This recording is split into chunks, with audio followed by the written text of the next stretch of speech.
छोटी और बड़ी दोनों सर्जरीज मुकम्मल हुई। इससे पहले सेहत अफजा वर्जिश और खूब धूप में जो है ना वो भाग दौड़ हो रही थी, लेकिन पाकिस्तान क्रिकेट की जो हालत है वो बेहतर ना हो सकी। अब आगे क्या करना चाहिए और टीम की कारकर्दगी को बेहतर कैसे बनाए? फैसल कैसे बनाए है पता नहीं कैसे बनाए, ये तो मुझे नहीं पता। ये तो मैं पिछले 2 साल से सोच ही रहा हूँ कि कारकर्दगी को बेहतर कैसे बनाएं। अब मैं सोचूँ ना सोचूँ उससे क्या फ़र्क पड़ता है। बड़ों जो है, जो बड़े हैं, उन्होंने सोच लिया है और उन्होंने ये सोचा है कि आज बड़ों की होगी बड़ी बैठक। Chairman PCB Mohsin Naqvi, head coaches Gary Carson, Jason Gillespie के साथ बाबर आजम, शान मसूद समेत 9 इलीट प्लेयर्स का कनेक्शन कैंप आज लाहौर में होने वाला है। कुछ ही देर में ये शुरू हो जाएगा। अच्छा, वैसे ये कनेक्शन कैंप है क्या? कनेक्शन कैंप मुझे तो ऐसा साउंड कर रहा है कोई कैंप शैम्प लग रहा है जहाँ पे प्रैक्टिस जहाँ पे लोग कनेक्ट करेंगे आपस में। और क्या हाल है, कैसे आप खैरियत से हैं, आपका फेसबुक हैंडल क्या है, ट्विटर हैंडल क्या है। भाई ये कैंप ये है, इस कैंप का मकसद ये है कि पाकिस्तान क्रिकेट के मुस्तकबिल के लिए एक वाज़े विजन कायम करना है। हम अब मतलब कि अब विजन बनाएंगे हम। और ये कैंप जो है इसमें Pakistan white ball captain Babar Azam, red ball captain Shan Masood, इसके अलावा जो इलीट प्लेयर्स हैं उनमें फ़खर जमान, मोहम्मद रिजवान, साइम अयूब, सलमान अली आगा, सऊद शकील, शादाब खान और शाहीन शाह अफरीदी समेत 9 इलीट क्रिकेटर्स मीटिंग में शरीक हो रहे हैं आज। इसी पर हम मजीद भी बात करेंगे, लेकिन इस वक्त जो सिचुएशन बनी हुई है, एक जानिब चैंपियंस कप जारी है, दूसरी जानिब कनेक्शन कैंप, तीसरी जानिब इंग्लैंड आ रही है पाकिस्तान और गालिबन 7 अक्टूबर से पहला टेस्ट मैच भी शुरू होने जा रहा है। तो वैसे बैक टू बैक इतनी सारी हैपनिंग्स हो रही हैं क्रिकेट में, लेकिन कोई फ्रूटफुल चीज़ कुछ ऐसा दिखाई क्यों नहीं दे रहा हमें? अब इंग्लैंड की टीम भी आ रही है, वनडे भी हो रहा है, टेस्ट भी हो रहा है, ये भी हो रहा है, लेकिन कुछ हासिल क्यों नहीं हो रहा हमें इन तमाम चीज़ों से? हासिल इसलिए नहीं हो रहा क्योंकि हमारा विजन नहीं है ना, तो वो बनाएंगे ना विजन आज, ये इसीलिए तो हो रही है कनेक्शन कैंप।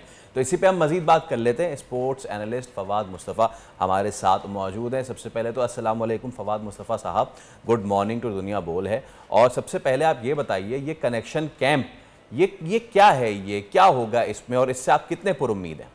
यार देखिए, कनेक्शन कैंप ना, मुझे ये चीज समझ नहीं आ रही कि कनेक्शन कैंप से मुराद जो है वो आप ये करना चाह रहे हैं कि जो ऑलरेडी एग्जिस्टिंग प्लेयर हैं आपके, उनके साथ मिलके आप काम करना चाह रहे हैं। टीम के हवाले से एक टीम बिल्डिंग की चीज होती है जो हम कॉर्पोरेट सेक्टर में भी देखते हैं हो रही है। जो इशू है ना, वो इशू ये आ रहा है कि आपके जो नीचे से प्लेयर्स आते हैं वो आ नहीं रहे कि वो आपके जो ऑलरेडी प्लेयर्स खेल रहे हैं उनको पुश करें कि जी हम तैयार हैं, हम आपकी जगह ले सकते हैं। प्रॉब्लम वो सबसे बड़ा आ रहा है। आप दुनिया में देखें, दुनिया की क्रिकेट जो है अभी अफगानिस्तान साउथ अफ्रीका को मार रहा है, कितने रन्स बन रहे हैं। अभी हमने ये चैंपियंस कप भी कराया, कोई ऐसी चीज नजर नहीं आई जिसपे हम कहते कि जी हमें 4-5 कोई नए खिलाड़ी ऐसे मिल गए जो तैयार हैं और नई जिस तरह से क्रिकेट खेली जाती है उसके लिए तैयार हैं। जो मॉडर्न डे क्रिकेट की हम बात करें, वो कोई चीज समझ नहीं आई। ये आप जो कर रहे हैं, चलें ये आप कर लें, ठीक अच्छी चीज है। तो ये बताया जाए कि जी आगे की क्या तैयारी है। साथ साथ आप देख रहे हैं इंग्लैंड की सीरीज होने वाली है, मीडिया राइट्स के हवाले से अभी तक कोई आपके मीडिया राइट्स खरीदने को तैयार नहीं है, वो एक बहुत बड़ा इशू है।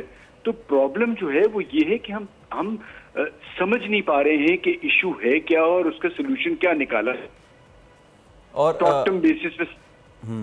और फवाद भाई, उसमें अब आपने जो बिडिंग की बात की उस पर भी मैं आऊँगा, क्योंकि उस पर फॉरेन बिडर कोई नहीं आ रहा और जो लोकल बिडर ने इतना नीचे उसने बोली लगाई है कि मतलब अलमान हफीज़। अच्छा, चैंपियंस कप की आपने बात की, अब ये जो इस वक्त चल रहा है चैंपियंस कप, उसमें किसी ने कहा यार अब्दुल समद आ गया और मिडिल ऑर्डर की जो है ना वो परेशानी ख़त्म हो गई है, लेकिन अगले मैच में अब्दुल समद जो है उनका जनरेटर नहीं चला। इसी तरीके से साइम अयूब ने 3 मैचेस में करते करते उनके नहीं चले, चौथे मैच में उन्होंने चले 150 किया। इसके अलावा कोई ऐसा प्लेयर अभी तक ऐसा आउटस्टैंडिंग कि जिस पे फवाद मुस्तफ़ा बैठ के बोले यार ये आया है ना फास्ट बॉलर, ये है, ये जवाब है जसप्रीत बुमराह, स्टार्क और हेजलवुड और इनका, ये आया ना बैट्समैन मिडिल ऑर्डर का, ये है जवाब जी माइक हासी का या फिर बेवन का कि जो मैच फिनिशर है। हमारे पास कोई मैच फिनिशर आया? हमारे पास कोई पेसर निकल कर आया? कोई इस तरह का टैलेंट निकल के आया चैंपियंस कप से अब तक? देखिए, वैसे एक इवेंट से ना वैसे भी आपके पास कोई प्लेयर निकल के नहीं आता है।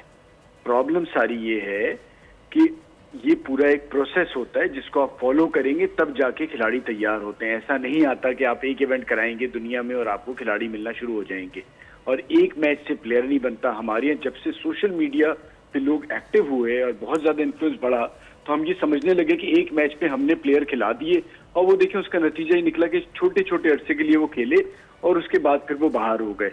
तो आप पूरा एक सीजन आपने खेलना होता है, उसके बाद पता चलता है प्लेयर में दमखम कितना है।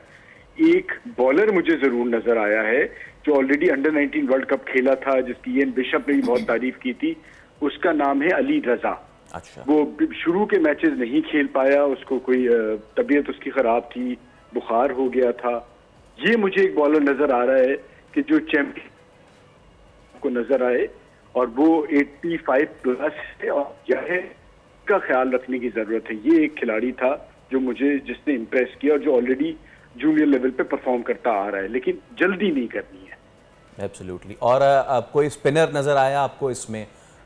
कोई जो एक लेफ्ट आर्म चाइनामैन है, क्या वो आगे कोई भी नजर नहीं आ रहा? नो, देखिए स्पिनर कोई भी नजर नहीं आ रहा। दूसरा मेरा कहना ये फैसल, ये वो लड़के जो ऑलरेडी सिस्टम में है, अगर जो ऑलरेडी सिस्टम 5 लड़के के लिए आपने चैंपियंस कप कराया है, अगर वो बच्चे इतने अच्छे होते तो टीम में आ जाते। आपने सिस्टम से बाहर निकल के लड़के ढूंढने, आपने टैलेंट हंट करना है। आपने जाके अभी भी पाकिस्तान में मैं समझता हूँ इतना टैलेंट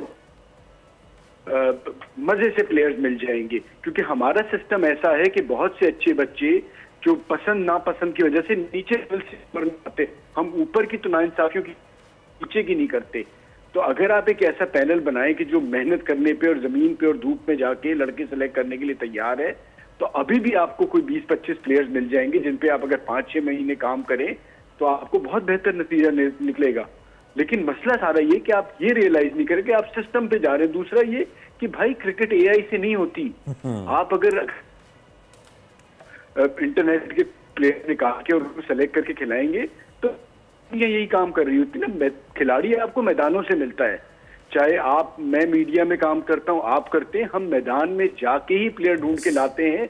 किस सिचुएशन में रन किए, अंडर प्रेशर क्या किया है, चेस करते हुए क्या किया है, तो नया बॉल कैसी करता है, पुरानी बॉल कैसी। हम इंटरनेट पे बैठ के और जो परफॉर्मेंसेज है उसके बेसिस पे सिलेक्शन करेंगे तो फिर आप तो बुरा ही करेंगे ना। और फिर फिटनेस का भी एक इशू ये है कि हमारे यहाँ फिटनेस बहुत जरूरी है किसी भी खिलाड़ी की, बट जूनियर लेवल सोचती भी उसकी हल्की है।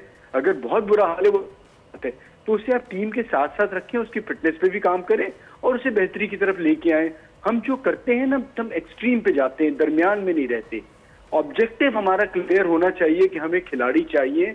ऊपर क्या एक इनिशियल हमारा शॉर्ट टर्म प्लानिंग होनी चाहिए, फिर हमारी एक मिड टर्म होनी चाहिए, फिर लॉन्ग टर्म। इस तरह से हम लेके चलें और 5 साल का अपना टारगेट रखें, आप दोबारा टॉप पे आ सकते। बट इस तरह नहीं होता कि आपने एक कप करा दिया, तरह की मीटिंग रख लें और उससे आप एक्सपेक्ट करें, क्योंकि आने वाली बड़ी सीरीज खतरनाक है। आप इंग्लैंड जाए, उससे खेलेंगे, फिर ऑस्ट्रेलिया जा रहे हैं, साउथ अफ्रीका। आप सोचिए अगर खुदा ना खास्ता हार पे हार हुई तो यहाँ क्या होगा आपके साथ। और लोगों को ऑलरेडी वो जो शौक है वो कम होता है। क्रिकेट या पीएसएल तो लोग देखते ही हैं। अच्छा फवाद साहब, मेरा एक वैसे सवाल है, आप ही की बात से मैंने ये चीज़ सोची और इसीलिए मैं आपसे ही ये सवाल करना चाहूँगी। आपने कहा कि नए टैलेंट को तलाश करना चाहिए, पाकिस्तान में नए टैलेंट भरपूर है। हम ये कनेक्शन कैंपेन्स रन कर रहे हैं, मीटिंग्स हो रही हैं, टेस्ट मैचेस हो रहे हैं, कोई हासिल तो निकल नहीं रहा। आप खुद कह रहे हैं कि हमें नया टैलेंट सामने लाना चाहिए। सो हम क्यों नहीं यूनिवर्सिटीज़ में और डिफरेंट जगह पे जाके ये कैंप्स लगाएं, वहाँ से टैलेंट निकाल के लेके आएँ। तो जो फ्रेश टैलेंट होगा, जो कि नया खून होगा, एंथुजियास्टिक होगा, वो ज़्यादा अच्छा परफॉर्म नहीं करेंगे। मतलब जो हैं उन पर आपने सब कुछ लगा के, सब करके, ऐड शैड, पैसा वैसा सब कुछ करके देख लिया, वर्जिशें करवा दी, कुछ हासिल ना वसूल, तो फिर हम नए टैलेंट की तरफ क्यों नहीं जाते? ऐसे क्यों नहीं करते? देखिए हमारे प्रोग्राम मौजूद है ऑलरेडी, जो हमने देखा भी कि जिस तरह से लाहौर कलंदर ने काम किया, शहर शहर गए, टैलेंट ढूंढा और उसके बाद हमने सब ने मिलकर काफ़ी हद तक उनका मजाक भी उड़ाया 5 साल। उसके बाद वो जो लड़के तैयार होके खेलना शुरू हुए तो उनकी परफॉर्मेंस में फ़र्क आया। तो उन्होंने मैदानों से रादर के वो हमारे सिस्टम में रहते हुए लड़कों को खिलाते अपने अलग से प्लेयर्स तैयार किए। तो जो आप बात कह रही हैं वो हमारा भी यही तरीकाकार होना चाहिए कि हम अब खुद से तलाश में निकल जाएं। और लेकिन तलाश करने वाला जो है ना, उस पे बहुत ये बात होती है कि वो कितना फेयर है, वो कितना ऑनेस्ट है और उसका कितना पैशन है। खिलाड़ी का और खिलाने वाले का जब दोनों का पैशन एक होता है तो आपको खिलाड़ी मिल जाता है। जब तक ये नहीं होगा आपको खिलाड़ी नहीं मिलेंगे। देखिए क्रिकेट बहुत बढ़ गई है, क्रिकेट तो अब पूरी दुनिया में हो रही है और साथ छुट्टी बहुत आ गई है। पाकिस्तान के अलावा सारी दुनिया में क्रिकेट हो रही है और क्रिकेटर हमारे बहुत से दूसरे मुल्कों में चले भी गए हैं। तो हमें ये कि अगर ये समझ रहे हैं कि हम प्लेयर्स को जाने नहीं देंगे, वो टाइम चला गया। जैसे आपके इंजीनियर्स, डॉक्टर्स दुनिया भर में चले गए, अब क्रिकेटर्स भी जा रहे हैं और चले जाएंगे। तो ये अब आपने सोचना है कि आप क्या प्लान कर रहे हो। और इन लड़कों के पीछे कोई नजर नहीं आ रहा जो इनको पुश करे, जो नजर आए कि इनके करीब है, तभी तो ये रेगुलर खेल रहे हैं। कल मुझे कोई आदमी पूछ रहा था कि यार ये अभी तक खेल रहे हैं, मैंने कहा भाई ये अभी तक इसलिए खेल रहे हैं कि इनके मुकाबले का कोई प्लेयर नहीं आया। अगर इनके जैसा ही तो खुद खत्म हो गई। ये तो कह रहे होते हैं ये क्यों खेल रहा है, भाई नीचे से प्लेयर उस काबिल नहीं आ रहा ना, वो सबसे बड़ा प्रॉब्लम है। और फवाद भाई ये आपने बहुत अच्छा पॉइंट रेस किया और आगे आने वाले दिनों में हम इस पे जरूर करेंगे सेगमेंट के। एक तो होता है ब्रेन ड्रेन और होता है क्रिकेट टैलेंट भी ड्रेन होता जा रहा है और समी असलम और दीगर इसकी बड़ी आला मिसाल है। थैंक यू सो मच आपके वक्त के लिए। सब्सक्राइब करें और बेल दबाएं ताकि कोई खबर रह न जाए।